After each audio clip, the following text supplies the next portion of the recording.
Bismillahirrahmanirrahim. Assalamualaikum warahmatullahi wabarakatuh. Alhamdulillah wassalatu wassalamu ala Rasulillah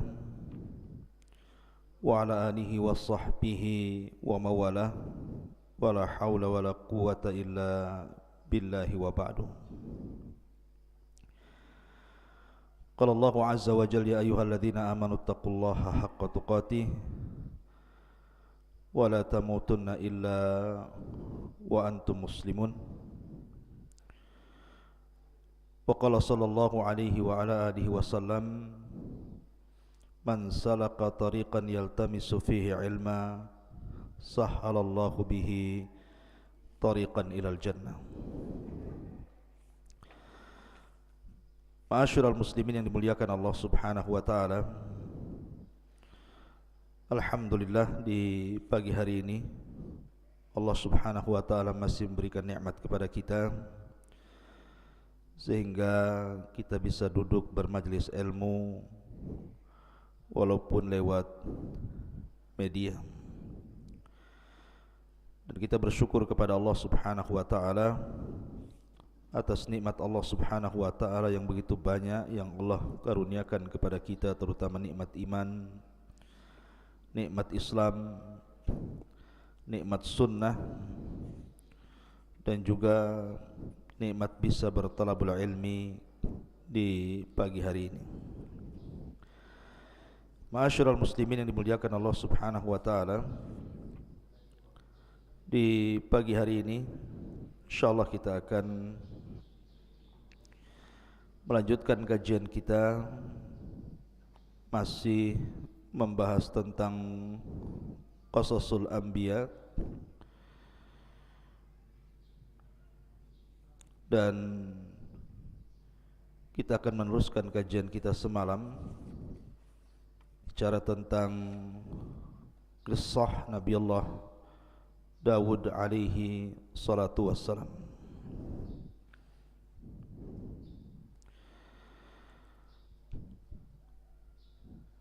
Ma'asyiral muslimin yang dimuliakan Allah Subhanahu wa taala, di dalam Al-Qur'anul Karim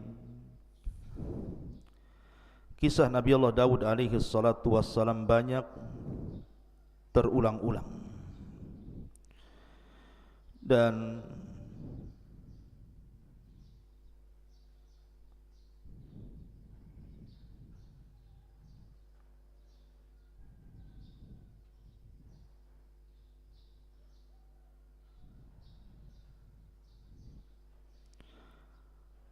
afwan, ada gangguan teknis.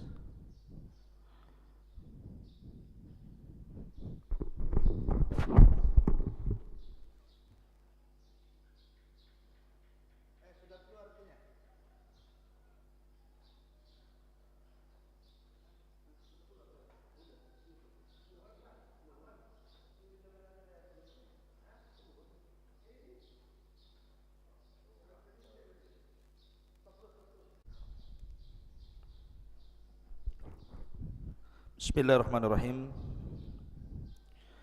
Assalamualaikum warahmatullahi wabarakatuh.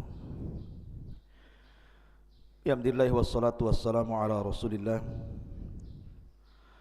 wa ala alihi wa sahbihi wa mawalah wa la hawla wa la quwata illa billahi wa ba'du. Qala Allahu azza wa jalla ya ayyuhalladzina amanu taqullaha haqqa tuqatih wa la tamutunna illa wa antum muslimun.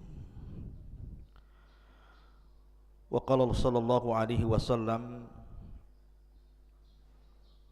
man salaka tariqan yaltamisu fihi ilma sahhalallahu lahu tariqan bihi ilal jannah. Ma'asyiral muslimin yang dimuliakan Allah Subhanahu wa taala, alhamdulillah di pagi hari ini kita bisa kembali melanjutkan kajian kita yang tertunda semalam tentang qasasul anbiya, qissatu Nabiyillahi Dawud alaihi salatu wassalam. Nabi Dawud alaihi salatu wassalam adalah nabi yang Allah subhanahu wa ta'ala karuniakan banyak keutamaan, terutama dari nabi-nabi Bani Israel. Karena satu-satunya nabi dan yang pertama dari kalangan nabi Bani Israel yang Allah subhanahu wa ta'ala berikan dua karunia yang sangat besar. Karunia dari langit dan karunia dari bumi. Adapun karunia dari langit, Allah subhanahu wa ta'ala wahyukan kepada Nabi Allah Daud untuk menjadi seorang nabi. Dan ini keutamaan yang luar biasa, diangkatnya beliau menjadi seorang nabi. Adapun dari bumi, maka Allah subhanahu wa ta'ala angkat beliau menjadi raja. Padahal ma'ruf tradisi Bani Israel bahwa kalau dia seorang raja maka mesti keturunan Yahuda, dan kalau dia seorang nabi maka dia mesti keturunan Lawa. Akan tapi Nabi Daud alaihi salatu wassalam menggabungkan dua keistimewaan ini, nabi plus raja. Dan sudah ma'ruf kisahnya ketika Nabi Allah Daud alaihi salatu wassalam terpilih menjadi pasukan khusus Raja Talut, dan dia orang yang paling muda kala itu, usianya masih 17 tahun. Tetapi Allah subhanahu wa ta'ala memberikan karunia kepada siapa yang dikehendaki. Dari seluruh tentara Talut yang mampu atau berhasil membunuh Raja Zalim, Raja Jalut, adalah Nabi Allah Daud, dan ketika itu belum diangkat menjadi nabi. Baru setelah kemudian dia membunuh Jalut, kemudian Talut menjanjikan bahwa siapapun yang membunuh Jalut maka dia berhak menikahi salah satu putrinya dan berhak mendapatkan kekuasaan setelahnya. Karena Jalut sendiri ketika menganggap remeh kepada Nabi Allah Daud alaihi salatu wassalam saat mubarazah, perang tanding, Jalut mengatakan, kalau engkau bisa membunuhku maka kuserahkan kerajaanku kepadamu, tapi jika aku membunuhmu maka serahkan kerajaan kalian kepadaku. Dan Daud berhasil membunuh Jalut sehingga sudah pantas dia mendapatkan kerajaan Jalut. Ma'asyiral muslimin yang dimuliakan Allah subhanahu wa ta'ala, terlebih setelah kemudian Nabi Allah Daud alaihi salatu wassalam menikah dengan salah satu putri daripada Talut, dari sini Allah subhanahu wa ta'ala firmankan, wa atainahu al-hikmah, dan Allah subhanahu wa ta'ala berikan al-hikmah, maksudnya kenabian. Maka resmilah Daud alaihi salatu wassalam diangkat oleh Allah subhanahu wa ta'ala menjadi nabi. Dan Allah subhanahu wa ta'ala turunkan kitab langit, sebagaimana Ibrahim alaihi salatu wassalam diturunkan padanya suhuf. Inna hadha lafi suhufil ula suhufi Ibrahim wa Musa.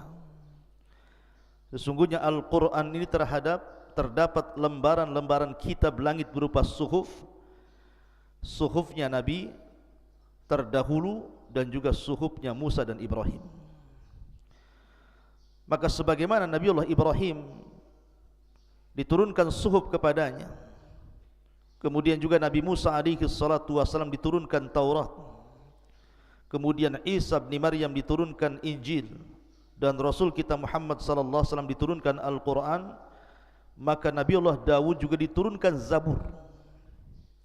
Tentu Zabur tidak sebagaimana Taurat, Injil ataupun Al-Quran yang sangat tebal, karena Zabur itu kinayah taranum, mungkin semacam bait-bait syair yang suka ditaranumkan, dilanggamkan oleh Daud alaihi salatu wassalam. Dan Daud memiliki 70 suara. Jadi kalau dia taranum, membaca Zabur, maka dia membaca dengan 70 qiraah. Setiap berpindah satu qiraah ke qiraah berikutnya, suaranya semakin indah, semakin baik. Bahkan saking indahnya suara Nabi Allah Daud alaihi salatu wassalam, burung-burung bahkan gunung-gunung ikut taranum dengan Daud alaihi salatu wassalam. Nanti akan saya kisahkan bagaimana kisah qiraah Zabur Nabi Allah Daud alaihi salatu wassalam. Baik, kita akan mulai dengan beberapa ayat Al-Quran yang bicara tentang kisah Nabi Allah Daud alaihi salatu wassalam. Allah subhanahu wa ta'ala berfirman dalam surah As-Sad, ayat ke-17. A'udzu billahi minasyaitonir rajim. Isbir ala ma yaqulun. Bersabarlah engkau wahai Muhammad terhadap apa yang mereka katakan kepadamu. Kita tahu bahwa dakwah Nabi SAW itu penuh dengan tantangan dan rintangan. Mulai daripada hinaan, ejekan, cacian, makian, ancaman. Itulah tantangan dakwah Nabi SAW. Sehingga terkadang Nabi SAW sempit hatinya, dan Allah tahu. Makanya kemudian di antara faedah Al-Quran ini sepertiganya bicara tentang qasas, kisah-kisah para nabi, kisah-kisah para rasul, adalah untuk menguatkan hati Rasul, linusabbitu bihi fuadak, agar hati Nabi SAW tenang. Apabila Nabi SAW diancam untuk dibunuh, maka sebelumnya para nabi juga diancam, bahkan dibunuh. Seperti Nabi Allah Yahya ibn Zakaria dibunuh, dipenggal kepalanya. Kemudian juga ayahnya Zakaria digergaji dalam pohon. Kemudian Isa juga diancam oleh kaumnya, kemudian diangkat ke langit karena akan mengalami pembunuhan. Maka di sini Allah Subhanahu wa taala ingin menghibur Nabi SAW dengan mengkisahkan Nabi Allah Daud kepada beliau. Allah Subhanahu wa taala mengatakan, isbir ala ma yaqulun. Bersabarlah atas apa yang mereka katakan. Wadhkur abdana Daud dzal aidi innahu awwab. Dan ingatlah akan hamba kami. Allah Subhanahu wa taala menasabkan Daud kepada hamba Allah, dan ini idhafah tasyrif namanya, idhafah pengagungan, bahwa Daud ini bukan orang biasa tapi orang mulia, karena dinasabkan dengan kata-kata abdana, diidhafahkan kepada kami Allah Subhanahu wa taala.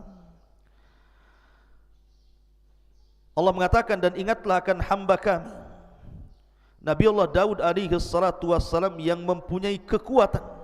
Sungguh dia hamba yang sangat taat kepada Allah Azza wa Jalla. Seolah-olah Allah ingin katakan, bersabarlah wahai Muhammad sebagaimana sabarnya Nabi Allah Daud alaihi salatu wassalam.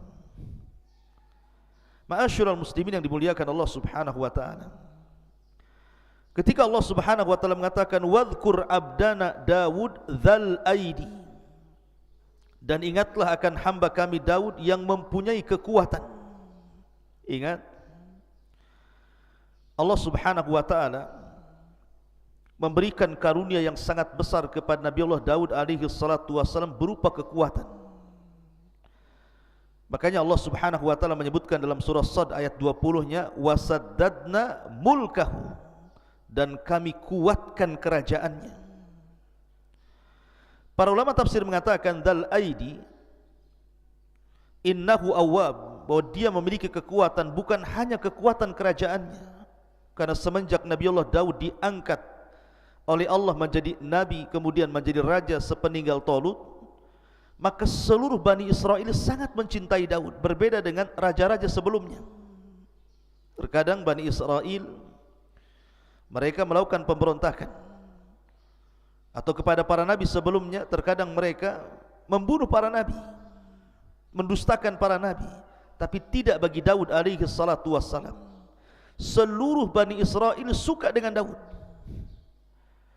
karena dia memiliki kekuatan yang Allah anugerahkan. Bukan hanya kekuatan kerajaannya, kekuatan tentara-tentaranya, dan banyaknya pasukannya, tapi dia juga memiliki kekuatan ibadah.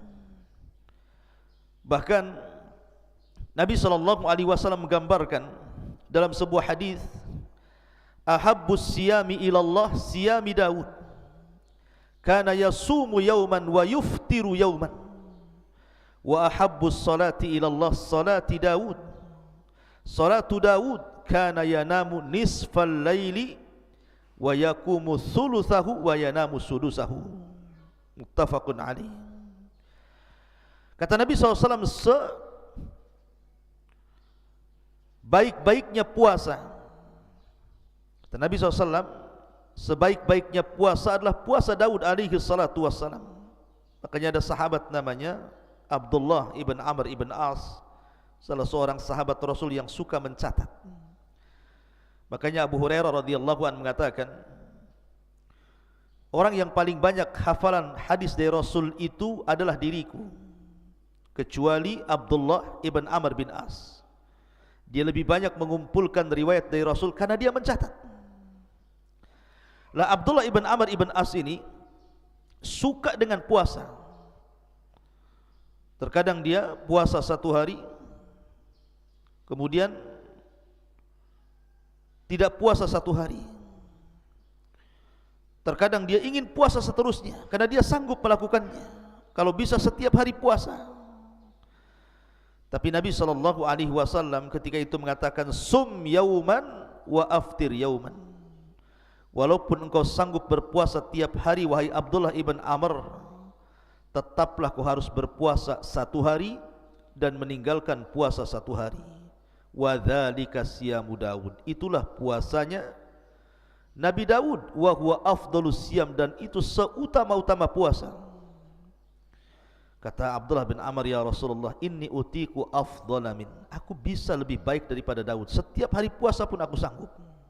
Tapi Rasul mengatakan, la afdhala min dzalik, tidak ada yang lebih afdal dibandingkan puasa Daud. Puasa satu hari, tinggalkan satu hari. Kemudian Nabi SAW mengatakan, wa ahabus salati ilallah salatu Daud, dan seutama-utama salat, maksudnya salat sunnah, adalah salatnya Nabi Daud. Beliau tidur di pertengahan malam, kemudian bangun di sepertiganya, kemudian tidur di seperenamnya. Jadi Nabi Daud alaihi salatu wassalam itu terkenal qawwaman sawwaman. Kalau malam hari dia salat malam, dan kalau siang hari dia berpuasa. Dan dia seorang mujahid, seorang pemberani. Allah berikan kecerdasan kepada Daud alaihi salatu wassalam. Ma'asyiral muslimin yang dimuliakan Allah Subhanahu wa taala. Makanya para ulama mengatakan, di antara sebab kekuatan kekuasaan Daud itu karena tiga perkara. Pertama, fi jundihi, dari segi tentaranya sangat kuat dan banyak pasukannya dan tidak pernah terkalahkan. Yang kedua, wa quwwatihi, Allah berikan kekuatan ibadah. Bukan hanya kekuatan kerajaan, tetapi kekuatan ibadah. Dan tentu yang terakhir, nikmatun minallahi alaih, karena itu nikmat yang Allah anugerahkan kepada Daud alaihi salatu wassalam. Apa saja nikmat yang Allah anugerahkan kepada Nabi Allah Daud? Allah lanjutkan dalam surah Sad ayat 18-nya, inna sakharnal jibala ma'ahu yusabbihna bil ashi wal israq, sungguh kamilah yang menundukkan gunung-gunung itu untuk bertasbih bersama Daud pada waktu petang dan juga pada waktu pagi.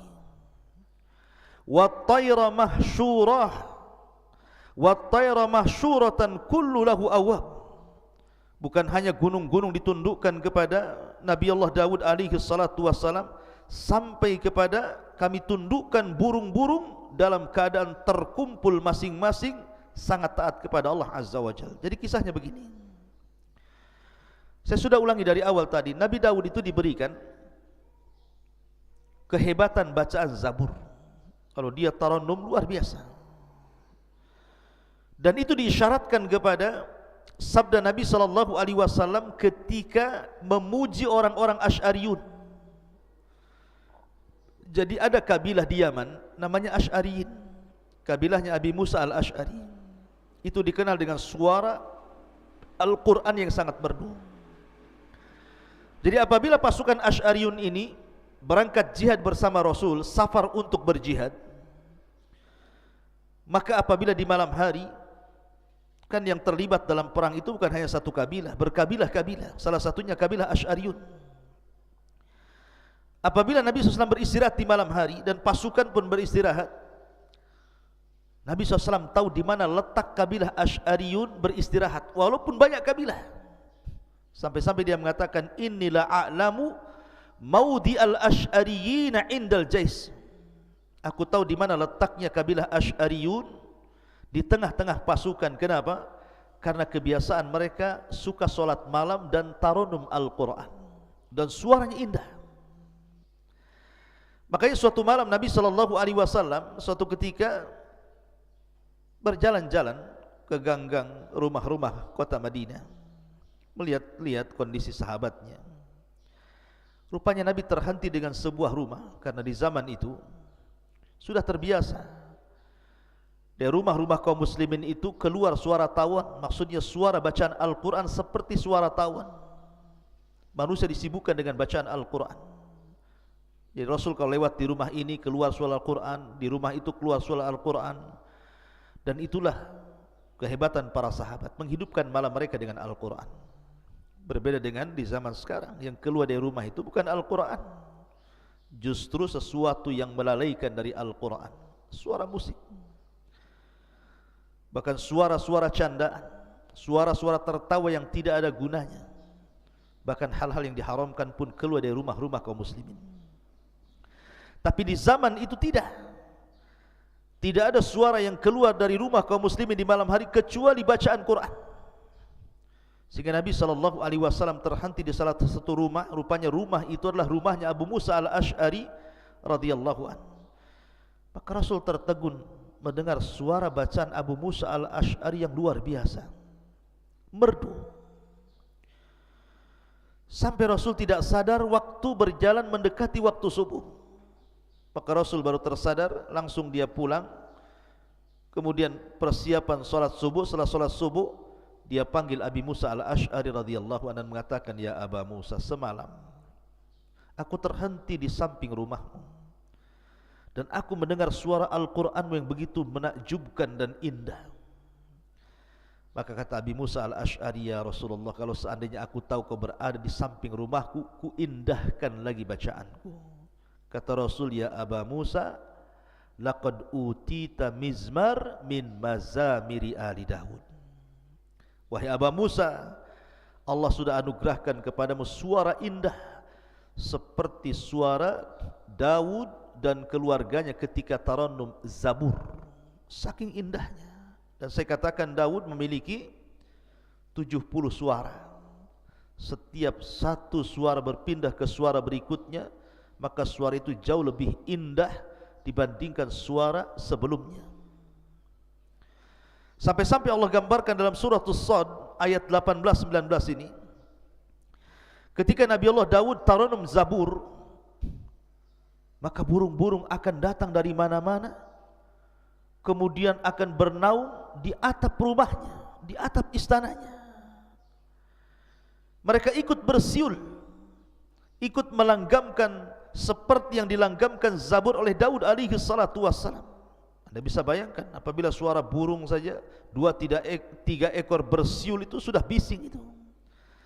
Tapi ini burung-burung dari mana-mana bersiul mengikuti tarannumnya Zabur yang dibacakan Daud alaihi salatu wassalam, sehingga membuat cemburu gunung-gunung. Seolah-olah gunung mengatakan, "Engkau izinkan burung-burung ikut tarannum bersama Daud, izinkan aku juga ya Rabb tarannum dengan Zabur yang dibacakan Daud alaihi salatu wassalam." Akhirnya Allah Subhanahu wa taala izinkan, akhirnya gunung pun bersuara. Karena ulama tafsir mengatakan bahwa tasbihnya gunung dan juga burung-burung itu ala zahiriha, dibawa kepada zahir Al-Quran. Jadi betul-betul bersuara. Dari sini ada kisah Israiliyat. Ketika sudah terlampau ramai suara burung, suara gunung, sehingga suara Daud otomatis mengecil.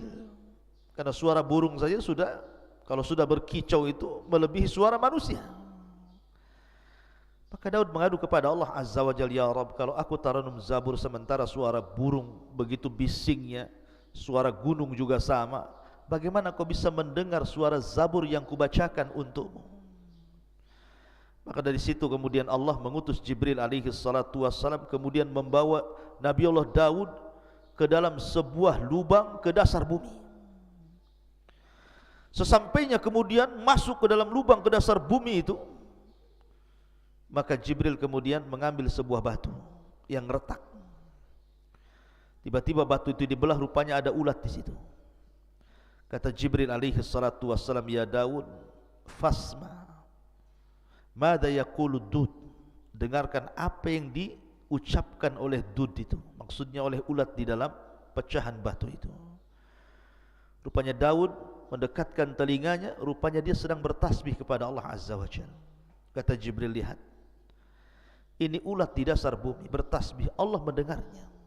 Apalagi engkau berada di atas bumi, tentu Allah lebih mendengarnya. Walaupun suara-suara burung dan gunung itu, mereka pun bersuara melebihi suaramu. Tapi ini kisah Israiliyat. Ma'asyiral muslimin yang dimuliakan Allah Subhanahu wa taala, intinya bahwa Allah anugerahkan kepada Daud suara yang sangat indah, luar biasa. Dan ketika suara Nabi Allah Daud itu mempengaruhi suara burung, mempengaruhi gunung, menunjukkan bahwa bacaan ayat-ayat Allah itu memiliki pengaruh kuat kepada manusia. Makanya kita lihat Nabi SAW itu bukan hanya membaca Al-Quran, tetapi juga rindu mendengarkan bacaan Al-Quran orang lain. Suatu ketika Nabi SAW memanggil Abdullah ibn Mas'ud yang kunyahnya Ibnu Ummi Abdin. Suaranya juga indah, bahkan pernah disejajarkan dengan suara Jibril. Ketika Rasul pulang dari safar bersama Abu Bakar dan Umar, kemudian mendengar suara Abdullah ibn Mas'ud membaca Al-Quran.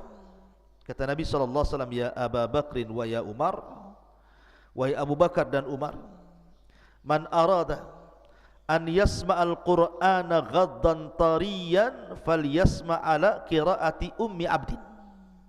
Wahai Abu Bakar, wahai Umar, kalau engkau ingin mendengarkan bagaimana Al-Quran itu turun kepadaku, ketika Jibril membaca Quran kepadaku, maka perdengarkan suara Ibnu Ummi Abdin, maksudnya Abdullah ibn Mas'ud.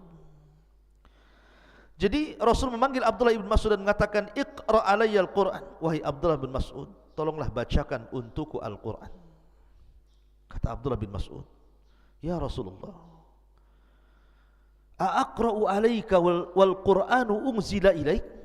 Rasul, bagaimana mungkin aku membacakan Al-Quran kepadamu sementara Quran itu turun kepadamu? Tapi Rasul mengatakan, Iqra, baca saja. Faqara'a, maka dia pun membaca suratul Nisa sampai kepada ayat, wa kaifa idza ji'na min kulli ummatin bisyahid wa ji'na bika ala haula'i syahida. Bagaimana kalau seandainya setiap umat itu memerlukan saksi dan engkau saksi bagi umat-umat itu. Sampai kepada ayat ini Rasul mengatakan, hasbuka hasbuka, cukup cukup. Rupanya Abdullah ibn Mas'ud melihat Rasul menangis, merenungkan ayat yang dibaca Abdullah ibn Mas'ud radhiyallahu anhu. Jadi Al-Quran itu mempengaruhi sampai kepada Nabi SAW. Makanya kita lihat ada seorang ulama namanya Fudail ibn Iyad, seorang perompak padang pasir. Ketika dia hendak merampok salah satu rumah orang kaya milik seorang wanita tajir, ada yang mengatakan hendak melihat wanita yang disukainya, seorang jariyah, naik ke atas rumah. Tiba-tiba sahibul bait, pemilik rumah itu sedang qiyamul lail. kemudian membacakan Al-Quran sampai kepada ayat alam ya'ni lilladzina amanu an tash'a qulubuhum bi dzikrillah wa ma nazala minal haq. Tidakkah sampai usia maksudnya 40 tahun untuk menyadarkan dia kembali berzikir kepada Allah dan begitu seterusnya. Tiba-tiba Fudail bin Iyad hampir jatuh dari atap rumah itu. Dia mikirkan ayat itu. Sampai akhirnya dia pun bertobat dari rampoknya, kemudian belajar sehingga menjadi alim min ulama'i dunia. Jadi ulama dunia, terkenal zuhud wara'nya. Intinya bahwa faedah yang sangat besar dari kisah Nabi Daud alaihi salatu wassalam, dia mampu membaca Zabur dan Allah anugerahkan suara yang sangat indah. Maka bagi anda yang Allah anugerahkan suara indah, gunakan untuk membaca Al-Quran. Buat apa anda gunakan untuk menyanyi? Tidak ada faedahnya dunia akhirat. Wa minan nasi man yashtari lahwal hadits liyudhilluka an sabilillah. Karena ada sebagian manusia itu yang akan memperjualbelikan lahwal hadits, ucapan-ucapan yang tidak ada gunanya untuk menyesatkan jalan Allah. Maka gunakan suara emas, suara indah anda untuk membaca Al-Quran. Rasul mengatakan man lam yataghanna bil Quran falaysa minni. Siapa yang tidak melanggamkan Al-Quran dengan suara indah, maka bukan termasuk umatku. Quran itu indah dan akan semakin indah bila dibacakan orang yang memiliki suara indah. Ma'asyiral muslimin yang dimuliakan Allah Azza wa Jalla. Kemudian Allah mengatakan dalam surah As-Sad ayat 20-nya, wa shaddadna mulkahu wa atainahul hikmata wa faslal khitab. Dan kami kuatkan kerajaannya. Sekali lagi, Daud ini diberikan anugerah kekuatan kerajaan karena semua Bani Israel mendukungnya. Tidak ada satupun yang memberontaknya. Selama 40 tahun Nabiullah Daud berkuasa, kehidupan Bani Israel sungguh di atas kejayaan. Memiliki raja plus juga nabi. Dan memiliki tentara yang sangat kuat. Dan kekuatan ibadah yang luar biasa. Makanya Allah mengatakan dan kami kuatkan kerajaannya. Wa atainahul hikmah, dan kami berikan hikmah kenabian kepadanya. Wa faslal khitab, dan kebijaksanaan dalam memutuskan perkara. Jadi Nabi Allah Daud itu subhanallah, dia diberikan kepahaman yang luar biasa. Setiap kasus yang ditanganinya, maka Allah berikan jalan keluarnya. Jadi kalau ada orang bertengkar, berselisih, meminta didamaikan, meminta fatwa, maka Nabi Allah Daud alaihi salatu wassalam pakarnya menyelesaikan seluruh problematika umatnya, tentu atas karunia dan izin dari Allah yang Allah berikan kecerdasan, kepahaman kepada Daud sehingga mampu menyelesaikan setiap kasus per kasus yang terjadi kepada umatnya. Nanti kita akan jelaskan karena Nabi Allah Daud itu membagi hari menjadi 3. Satu hari dia gunakan untuk memutuskan perkara. Setiap umatnya yang datang berkasus, maka dia harus memutuskan perkara itu. Dan selalu ada jalan keluarnya. Yang kedua, satu hari dia mengunjungi rakyatnya, bertanya soal kebutuhan mereka, apa yang kurang, apa yang dikehendaki umatnya, sehingga Daud tahu kebutuhannya. Kemudian yang ketiga, satu hari beliau gunakan untuk ibadah. Tidak boleh ada siapapun yang mengganggunya sampai kepada keluarganya. Dia punya ruangan khusus, beribadah saja satu hari itu. Dan itulah Daud alaihi salatu wassalam membagi hari-harinya. Dan itu sudah menjadi sebuah kebiasaan dan adat yang diketahui Bani Israel. Jadi kalau mereka ada kasus, mereka nunggu kepada hari ketika Nabi Daud menjadi hakim dulu. Tidak lantas setiap hari datang. Ma'asyiral muslimin yang dimuliakan Allah Subhanahu wa taala. Kemudian Allah Subhanahu wa taala juga berfirman dalam ayat yang lain, "Wa laqad ataina Dawuda minna fadla ya jibalu awwibi ma'ahu wat-tayra wa alanna lahul hadid ani'mal sabighati wa qaddir fis syardi wa'malu salihan inni bima ta'maluna basir." Dan sungguh kami telah berikan kepada Daud karunia yang sangat besar dari kami. Kemudian Allah mengatakan, wahai gunung-gunung, wahai burung-burung, bertasbihlah berulang-ulang bersama Daud, dan kami telah melunakkan besi untuknya. Buatlah baju besi yang besar-besar dan ukurlah anyamannya, dan kerjakanlah kebaikan. Sungguh aku maha melihat apa yang kamu kerjakan. Jadi selain Daud alaihi salatu wassalam mampu tarannum dengan 70 qiraah, sehingga gunung dan juga burung-burung ditundukkan kepada Nabi Daud alaihi salatu wassalam, Daud juga walaupun dia seorang nabi, seorang raja, bukan berarti kemudian dia mengandalkan keutamaan yang Allah anugerahkan kepadanya untuk mencari rezeki, tidak. Tapi dia bekerja sendiri. Dia tidak mengandalkan gaji, mungkin bahasa kitanya. Tidak semena-mena karena dia seorang raja, memiliki istana, memiliki dayang, memiliki pasukan. Tidak. Daud bekerja sendiri dengan keringatnya. Salah satu pekerjaan yang masyhur, dan ini salah satu mukjizat yang Allah anugerahkan kepada Daud juga, dia mampu membuat baju besi tanpa ada pembakaran api. Jadi kalau seandainya saya analogikan seperti Anda membuat kue, mengadon roti, cukup dengan tangan, dikuel-kuel mungkin bahasa kitanya ya. Dirakit sendirian dengan tangannya, seolah-olah sudah ada panas di dalam tangannya itu, sehingga dia membuat baju besi itu tinggal membelok-belokkan saja. Dan dia adalah orang yang pertama kali membuat baju besi perang. Makanya wajar kalau tentaranya kuat, karena di zaman itu tidak dikenal tentang baju besi.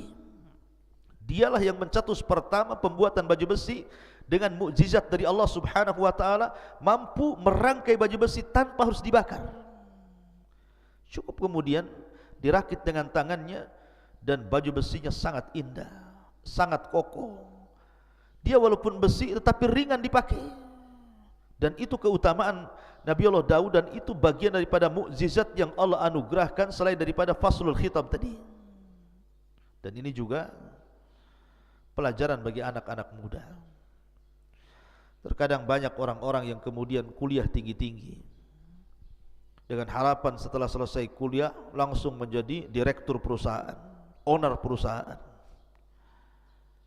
Ya, terkadang ada orang yang seperti itu. Tapi terkadang Allah uji setelah dia kuliah tinggi-tinggi, rupanya pengangguran, malas. Dia malu untuk bekerja, umpamanya ngojek kah, driver apa gitu kan, atau bangunan, atau mungkin jualan kecil-kecilan. Alasannya, saya sudah sarjana, sudah S3 pun, tak mungkinlah saya bekerja seperti kalian yang tidak sekolah. Subhanallah. Daud alaihi salatu wassalam ini jauh lebih mulia dibandingkan Anda. Dia seorang raja, memiliki istana, dayang-dayang, kekuatan, kekayaan. Bahkan dia seorang ahli ibadah yang tidak pernah meninggalkan puasa dan tidak pernah meninggalkan qiyamul lail. Tapi dia juga bekerja. Makanya terkadang ada orang-orang yang malas sehingga menjadi peminta-minta. Kita lihat di lampu merah itu, terkadang kita melihat orangnya kuat, kekar, masih muda, kerjanya minta-minta. Lihatlah bagaimana Nabi Allah Daud mengajarkan kepada kita, walaupun dia seorang nabi, seorang raja, dilimpahkan karunia yang banyak, tetap saja dia bekerja dengan amalan tangannya. Makanya Nabi SAW bersabda, ma akala ahadun ta'aman qad khairan min an ya'kula min amali yadihi, wa anna Nabi Allah Daud kana ya'kulu min amali yadihi. Tidaklah seseorang itu memakan sebuah makanan yang jauh lebih baik dibandingkan makan itu hasil jerih payah tangannya. Dan sesungguhnya Nabi Allah Daud, beliau memakan dari hasil tangannya. Ma'asyiral muslimin yang dimuliakan Allah Azza wa Jalla, maka dari sini mengisyaratkan bahwa Nabi Daud alaihi salatu wassalam beramal sendirian, bahkan dilebihkan dari para nabi. Dan kebiasaan para nabi juga, mereka bekerja. Ibrahim alaihi salatu wassalam, dia jual baju. Dia membeli baju di pasar, di tempat lain, kemudian dijual di tempat lain. Itu Ibrahim Khalilur Rahman, pemimpin ataupun Abul Anbiya, bapaknya para nabi, bekerja. Zakaria Najjar. Mungkin bahasa kita Najjar itu semacam ya pembuat kayu. Ini zaman sekarang ini mebel gitu ya.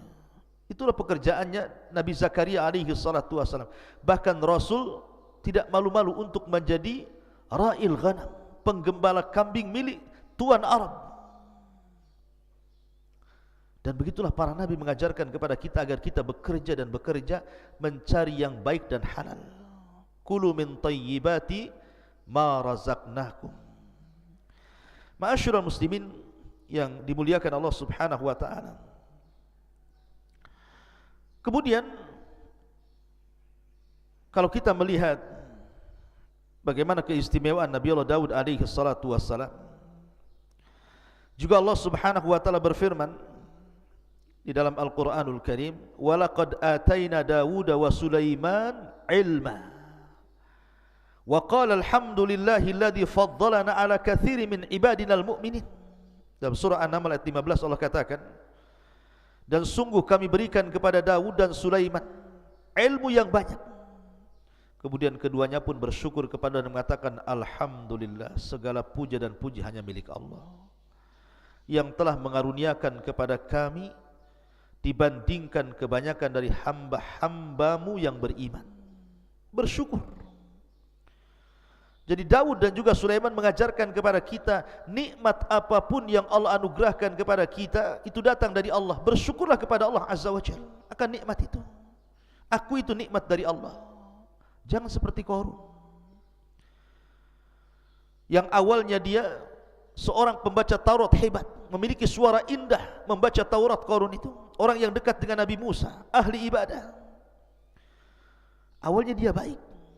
Ketika dia baru dianugerahkan rizki oleh Allah Azza wa Jalla, dia masih mau sedekah, bayar zakat.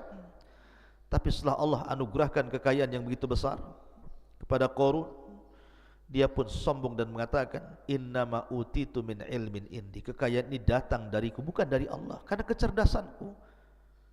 Mungkin bahasa kitanya, karena saya sudah kuliah tinggi-tinggi, kalau saya sekarang kaya, jadi manajer, jadi owner perusahaan, wajar itu karena kecerdasanku. Dia lupa bahwa yang berikan rizki itu Allah Subhanahu wa ta'ala. Akui itu nikmat dari Allah. Bersyukur dengan cara mengeluarkan rizki Allah itu kepada sesuatu di jalan Allah. Karena banyak orang-orang itu yang mencari rizki dengan cara halal, tetapi kemudian diinfakkan dengan cara yang haram. Harta anda akan ditanya di hadapan Allah, min aina iktasabahu wa fima anfaqahu. Kemana? Dari mana kau hasilkan harta itu, kemana kau belanjakan? Semua akan ditanya. Maka di sini pelajaran yang sangat berharga dari Nabi Allah Daud dan juga Sulaiman putranya, beliau memuji Allah Subhanahu wa taala, alhamdulillah. Makanya Nabi Allah Sulaiman alaihi salatu wassalam diberikan anugerah kekayaan yang mungkin jauh lebih hebat dibandingkan ayahnya. Tapi dia mengatakan, hadza min fadli rabbi. Ini semua karunia Allah. Liyabluwani aashkuru an akfur. Sengaja Allah menguji diriku, kata Sulaiman, apakah aku akan menjadi hamba Allah yang bersyukur ataukah menjadi hamba Allah yang kufur. Karena bagaimanapun kekayaan itu difirmankan Allah Azza wa Jalla, kalla innal insana la yatgha an ra'ahu stagna. Betapa banyak orang-orang yang kemudian melampaui batas dalam hidupnya ketika Allah berikan kecukupan kepadanya. Na'udzubillah. Ma'asyiral muslimin yang dimuliakan Allah Subhanahu wa ta'ala, ketika para ulama memberikan catatan bahwa dalam surah An-Naml ayat 15 ini, walaqad atayna Dawuda wa Sulaimana ilma wa qala alhamdulillahilladzi faddalana ala katsirin min ibadihil mu'minin. Dan sungguh kami telah berikan kepada Daud dan juga Sulaiman ilmu yang banyak. Kemudian keduanya memuji Allah dan mengatakan, segala puja dan puji hanya milik Allah yang telah melebihkan kami dari kebanyakan hamba-hamba Allah yang beriman. Allah berikan nikmat yang luar biasa kepada dua nabi ini. Salah satunya Nabi Allah Daud alaihi salatu wassalam. Apa saja nikmat yang Allah anugerahkan kepada Nabi Allah Daud alaihi salatu wassalam? Yang pertama, al-quwwah al-ilmiyah. kekuatan pengetahuan yang cerdas. Makanya Allah mengatakan dalam surah Al-Baqarah ayat 251, wa 'allamnahu wa 'allamahu mimma yasha. Dan Allah ajarkan pengetahuan kepada siapa dari hambanya sesuai dengan kehendaknya. Ma'asyiral muslimin yang dimuliakan Allah Azza wa Jalla, dan Nabi Allah Daud diberikan pengetahuan yang luar biasa, kepahaman, kecerdasan yang luar biasa. Yang kedua, al-quwatul badaniyah. Dia dianugerahkan kekuatan badan, kekuatan fisik, sehingga tadi bisa membuat baju besi dengan tanpa ada pembakaran. Cukup dengan tangannya saja dirangkai sedemikian rupa, akhirnya menjadi baju besi. Dan Allah katakan dalam surah Saba ayat 10, wa alanna lahul hadid, dan Allah lembutkan besi kepada Daud alaihi salatu wasallam, dan itu bentuk kekuatan fisik beliau. Kemudian yang ketiga, quwatul mulki bitaskhiril asbabil madiyati wal ma'nawiyati liuqawi mulkahu min kathratil junud wa husni sirati wal adli wal fasli fil khusumat. Kekuatan kerajaan dengan berbagai macam sebabnya, sehingga dengan kecerdasannya dan kekuatan fisiknya akhirnya kuat kerajaannya, dicintai oleh Bani Israel. Dia mampu mengelola kerajaan begitu baik, tentaranya kuat, dan dia memiliki akhlak yang sangat mulia dan dicintai rakyatnya. Dia seorang yang adil dalam memberikan keputusan, dan dia paham bagaimana cara menyelesaikan sebuah urusan, permasalahan, problematika yang dihadapi umatnya. Makanya Allah mengatakan wasyadadna mulkahu dalam surah Sad yang saya tadi bacakan ayat 20, dan kami kuatkan kerajaannya. Kemudian yang keempat, al-isabatu fil qawli wal fahmi fil qadha. Tepat sasaran apabila memutuskan sebuah perkara. Kalau ada orang konflik, bermasalah, datang kepada Nabi Daud, langsung bisa diselesaikan urusannya, seketika langsung selesai urusannya. Makanya Allah mengatakan wa atainahul hikmata wa faslal khitab. Faslal khitab, paham dengan urusan orang. Kemudian yang nomor 5, al-manzilatul aliyatu indallah. Dan ini yang paling luar biasa, Daud memiliki keistimewaan yang tinggi di sisi Allah Subhanahu wa taala, sehingga Allah mengatakan dalam surah Sad ayat 25, faghafarna lahu dzalik wa inna lahu indana la zulfa wa husnal ma'ab. Dan kami ampuni dosa-dosanya, dan sungguhnya Daud di sisi kami, kata Allah, sungguh hamba Allah yang mendekatkan diri kepadaku, dan dia akan mendapatkan kebaikan tempat kembali kelak. Kemudian yang nomor 6, al-barakatu fil waqti wa taysirul qiraati alaihi. Barakah dalam waktu, karena Daud itu tidak pernah menyanyiakan waktunya walaupun 1 detik. Bagaimana tidak di malam hari dia tahajud. Kanu minal laili ma yahjaun. Jadi Daud itu menghidupkan setiap malamnya. Dan begitulah adatul anbiya, kebiasaan para nabi. Lihat Rasulullah SAW sampai diwajibkan qiyamul lail bagi dia, sehingga di masa tuanya kaki-kaki Rasul pecah-pecah, sehingga Aisyah radhiyallahu anha mengatakan, ya Rasulullah, kau sudah sepuh, sudahlah kerjakan yang wajib-wajib, tinggalkan yang sunnah-sunnah. Tapi Rasul mengatakan, ya Aisyah, afala akuna abdan syakur, salahkah saya menjadi hamba Allah yang bersyukur? Maka salat melahirkan syukur. Daud tidak pernah menyanyiakan di waktu malam, dan tidak menyanyiakan di waktu siang. Dia berpuasa dan berjihad. Subhanallah, barakah waktunya. Dan Allah mudahkan bacaan Zabur kepadanya, sehingga Allah Subhanahu wa ta'ala anugerahkan suara yang sangat indah dan mempengaruhi makhluk-makhluk di sekitarnya.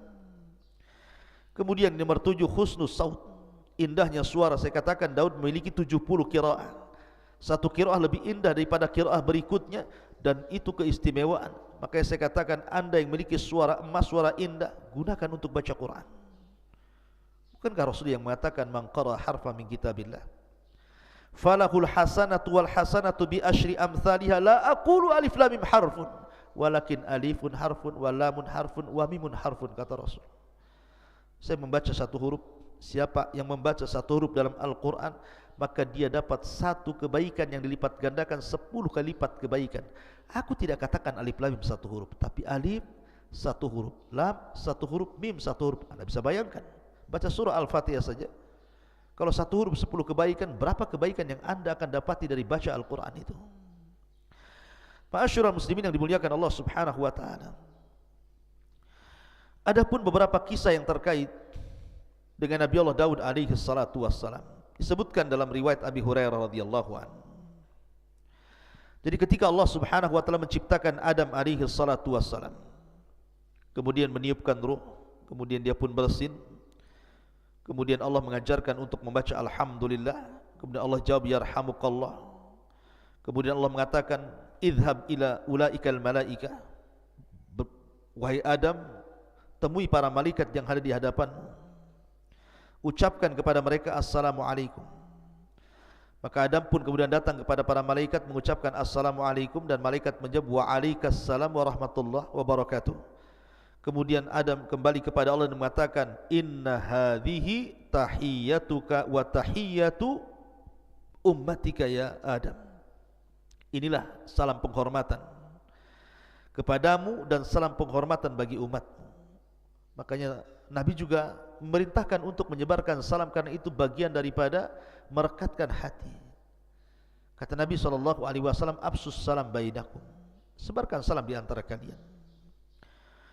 Maka setelah itu kemudian Allah subhanahu wa ta'ala mengusap punggung Nabi Adam alaihi salatu wassalam. Kemudian Adam diperlihatkan keturunannya.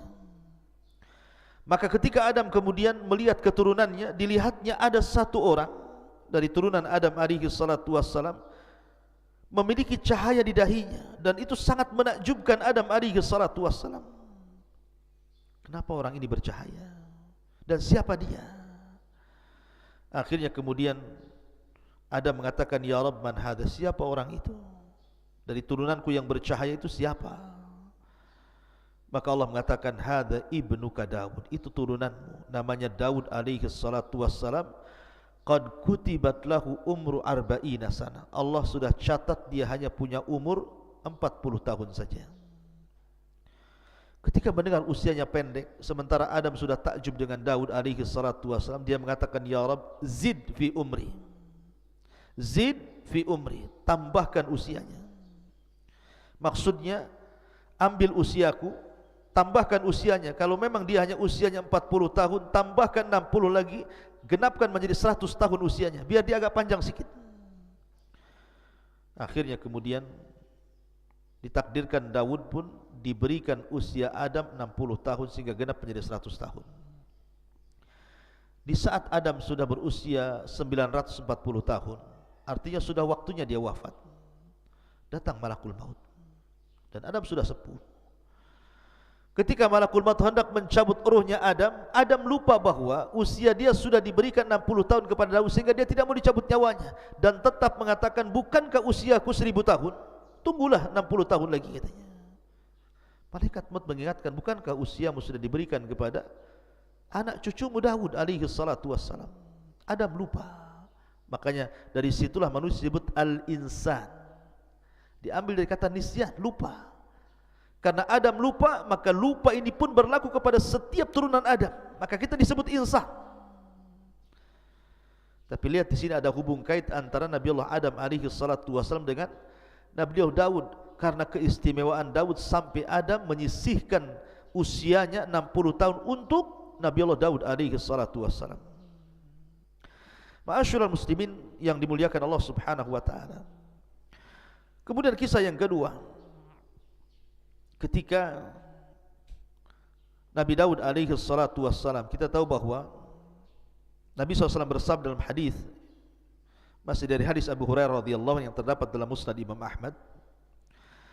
Jadi Daud itu memiliki kecemburuan yang luar biasa dalam ibadah. Jadi kalau seandainya dia keluar, idza kharaja, kalau dia keluar, ughliqat al-abwab falam yadkhul ala ahlihi ahad. Kalau dia keluar, dia tutup ruangan khusus, sampai keluarganya pun tidak boleh masuk ke ruangan itu sampai dia kembali. Jadi suatu ketika dia keluar, zata yaumin wa ghallaqatid dar, dan dia pun menutup ruangannya khusus itu, tidak boleh ada yang masuk sampai keluarganya. Kemudian fa'aqbalat imra'atuhu, tiba-tiba kemudian salah satu istrinya melihat pintu rumah yang sudah ditutup oleh Nabi Daud alaihi salatu wasallam tiba-tiba terbuka. Rupanya kata Nabi, fa'ida rajulun qa'imun wastaddar, tiba-tiba ada seorang laki-laki yang berdiri di tengah-tengah ruangan itu. Faqalat liman fil bait, siapa orang yang di rumah itu? Min aina dakhal, dari mana dia masuk? Padahal pintunya tertutup rapat. Akhirnya kemudian Nabi Daud alaihi salatu wassalam pun datang. Dia melihat ada seorang laki-laki. Kemudian Daud mengatakan, man anta, siapa kamu, berani sekali kau masuk ke ruanganku ini? Maka orang ini mengatakan, ana alladhi ahabul muluk wala yamtani'u minni syai'un, saya adalah malaikat yang paling ditakuti dan tidak ada yang mampu menghalangi aku sedikit pun. Faqala Daud, anta, maksudnya apakah kamu malakul maut? Maka dia mengatakan, ya, saya malakul maut. Famarhaban bi amrillah, maka dia pun mengatakan, selamat datang, kalau ini memang perintah Allah subhanahu wa ta'ala, maka aku sudah siap. Akhirnya kemudian dia pun dicabut rohnya di tempat itu. Ma'asyiral muslimin yang dimuliakan Allah subhanahu wa ta'ala. Kemudian kisah yang lain, Nabi Allah Daud alaihi salatu wassalam dan seorang wanita, atau dua orang wanita. Jadi ada kisah dua orang wanita, dua-duanya punya bayi. Dan itu disebutkan dalam Sahih Bukhari dan Muslim dari Abu Hurairah radhiyallahu an, bainama imra'atani ma'ahuma ibnahuma ja'a dhi'bu fa dhahaba bibnin ihdahuma. Jadi dua orang wanita ini dua-duanya punya bayi, mandi di sebuah sungai. Bayinya diletakkan begitu saja. Datanglah serigala kemudian memakan salah satu dari bayi itu. Lah dua saudari ini akhirnya saling mengklaim bahwa bayi yang masih hidup adalah bayinya. Kata adiknya, ini bayi saya. Kata kakaknya, ini bayi saya. Akhirnya keduanya menghadap Nabi Allah Daud alaihi salatu wassalam. Lah kakak yang tertuanya mengatakan kepada Daud bahwa ini bayi saya, kemudian berhujjah. Sehingga Daud terpengaruh dengan ucapan wanita itu dan mengatakan, kalau begitu bayi ini milikmu. Yang adiknya menangis. Sampai datang anaknya Nabi Allah Sulaiman mengatakan, wahai ayahku, izinkan aku untuk memutuskan perkara ini. Kata ayah, silakan. Maka Nabi Allah Sulaiman mengatakan, kembalikan bayimu itu. Bagaimana kalau saya potong jadi dua bayimu, dari pusar ke bawah ambil, dari pusar ke atas kau ambil. Rupanya sang adik mengatakan, ya Nabi Allah Sulaiman, kalau engkau harus melakukan seperti itu, tidak usah, aku ikhlas. Aku berikan bayi ini kepada kakakku, katanya. Kata Nabi Allah Sulaiman, sungguh bayi itu milikmu. Kenapa? Nabi Allah Sulaiman melihat bahwa ada hubung kait antara wanita dengan bayi ini. Ada perasaan yang sangat lembut, insting yang sangat kuat, memang itu anaknya. Makanya dua nabi ini luar biasa, diberikan kecerdasan luar biasa. Kemudian juga kisah yang berikutnya juga disebutkan dalam surah Sad. Saya ulangi dari awal. Jadi Nabi Daud alaihi salatu wassalam ini diberikan oleh Allah subhanahu wa ta'ala kecerdasan yang luar biasa, dan dia membagi waktunya menjadi tiga waktu. Jadi satu hari untuk memutuskan perkara, satu hari untuk melihat-lihat rakyatnya, dan satu hari untuk beribadah. Dihabiskan satu hari itu untuk beribadah kepada Allah azza wa jalla. Jadi suatu hari disebutkan di dalam Al-Quran surah Sad ini, wa hal ataka naba'ul khasmi id tasawwarul mihrab,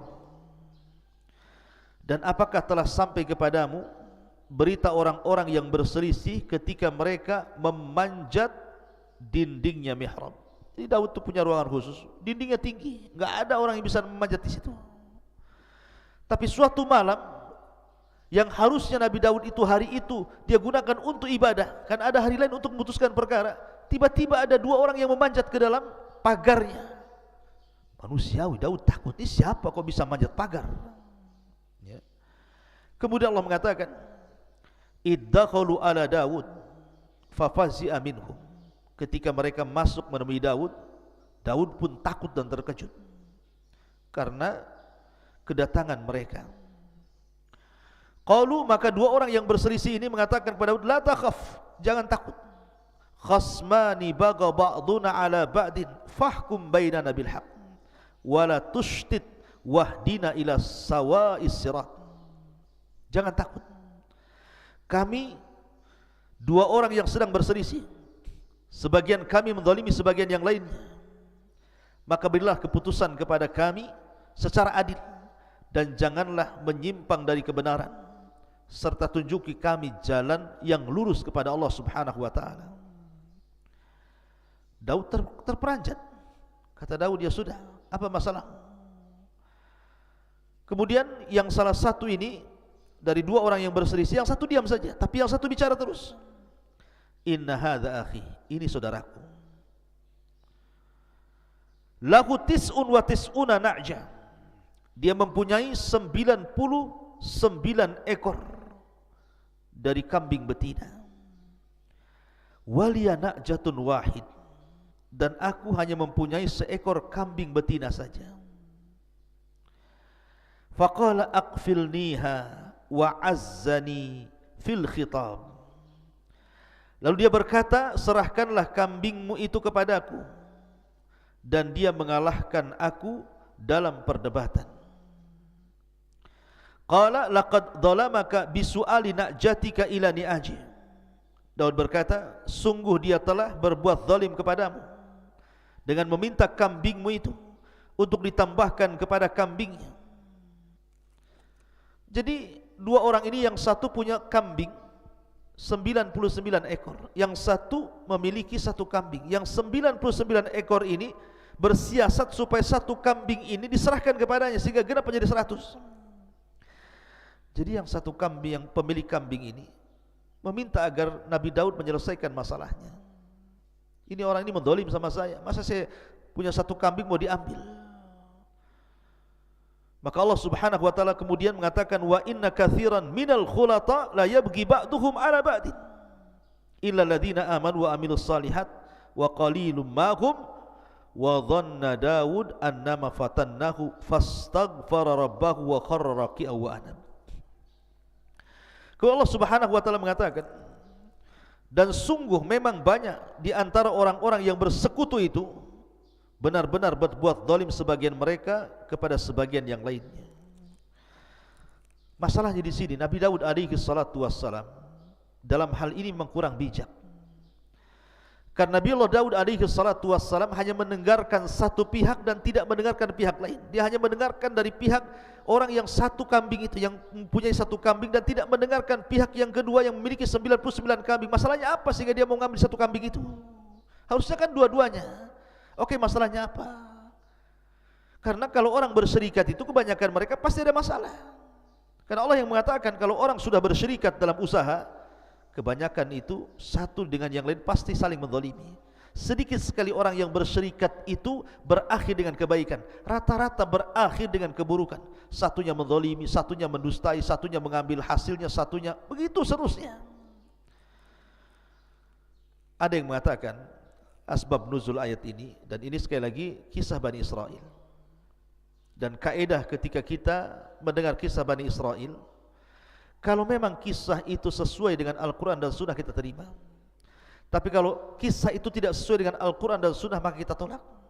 Maka kenapa kita tidak boleh membenarkan secara mutlak, tidak boleh mendustakan secara mutlak? Walaupun Rasul mengatakan hadithu am Bani Israel wala haraj, kisahkan tentang Bani Israel dan tidak mengapa.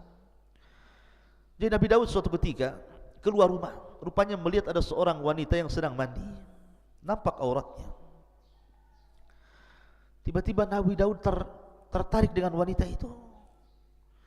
Akhirnya dia bersiasat, karena setelah ditelisik rupanya wanita itu bukan seorang gadis, tapi seorang wanita yang sudah bersuami, dan nama suaminya Uria. Jadi akhirnya Nabi Daud bersiasat ingin mengambil wanita itu, masalahnya dia bersuami. Maka ketika Daud mempersiapkan pasukan perang, Maka dia panggil Uria, suami daripada wanita itu, untuk terlibat dalam perang, kemudian diletakkan di tengah-tengah pasukan supaya dia mudah terbunuh. Akhirnya berangkatlah pasukan itu, dan suami daripada wanita ini, Uria, dilibatkan di tengah-tengah pasukan, bahkan paling depan.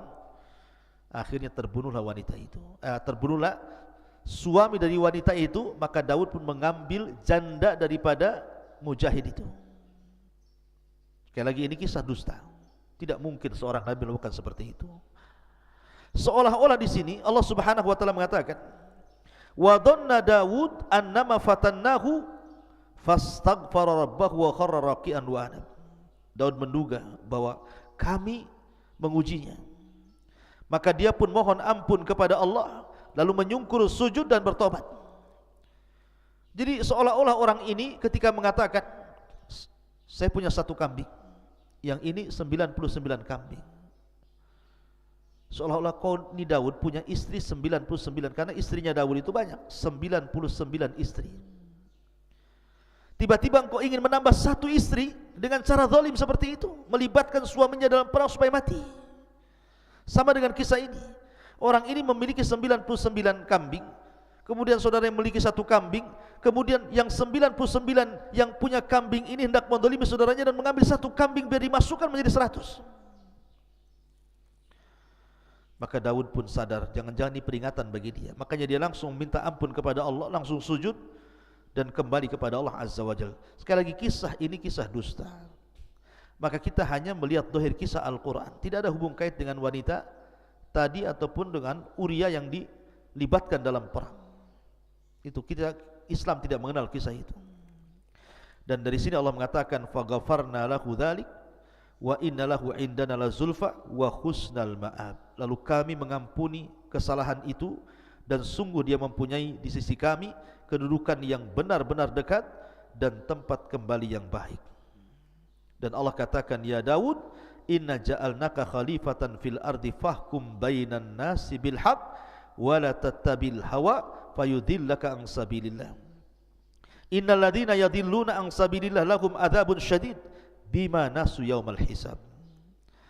Allah berfirman, wahai Daud, sesungguhnya engkau kami jadikan penguasa di bumi ini, maka berilah kepada putusan perkara di antara manusia itu dengan sangat adil, dan jangan kau ikut hawa nafsu dirimu, karena akan menyesatkan dirimu dari jalan Allah.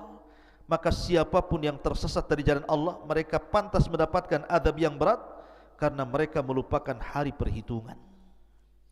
Seolah-olah Allah ingin berikan pelajaran kepada Daud. Terkadang ada orang yang berselisih dan minta diselesaikan hari ini juga, takkan mungkin menunggu sampai 3 hari. Kalau memang ini urgent, harus diselesaikan, maka uruslah rakyatmu. Jangan membagi hari menjadi 3 sehingga kalau ada orang masalah nunggu hari di mana Daud alaihi salatu wasallam ada keluangan untuk memutuskan perkara. Kalau memang di hari itu engkau hari beribadah, atau di hari engkau sedang melihat rakyatmu tiba-tiba ada masalah, putuskan hari itu juga. Itu zahir Al-Quran seperti itu. Dan Nabi Allah Daud alaihi salatu wasallam seorang nabi yang dikaruniakan banyak nikmat oleh Allah Subhanahu wa taala, dan Allah anugerahkan kepadanya putra yang luar biasa, Nabi Allah Sulaiman alaihi salatu wasallam. Bagaimana kisah Nabi Daud alaihi salatu wasallam dan juga putranya Nabi Allah Sulaiman, dan bagaimana juga kisah Nabi Allah Sulaiman alaihi salatu wassalam, insyaallah kita akan bersambung lain kesempatan. Mudah-mudahan ada manfaatnya. Subhanakallahumma bihamdika asyhadu an la ilaha illa anta astaghfiruka wa atubu ilaik. Assalamualaikum warahmatullahi wabarakatuh.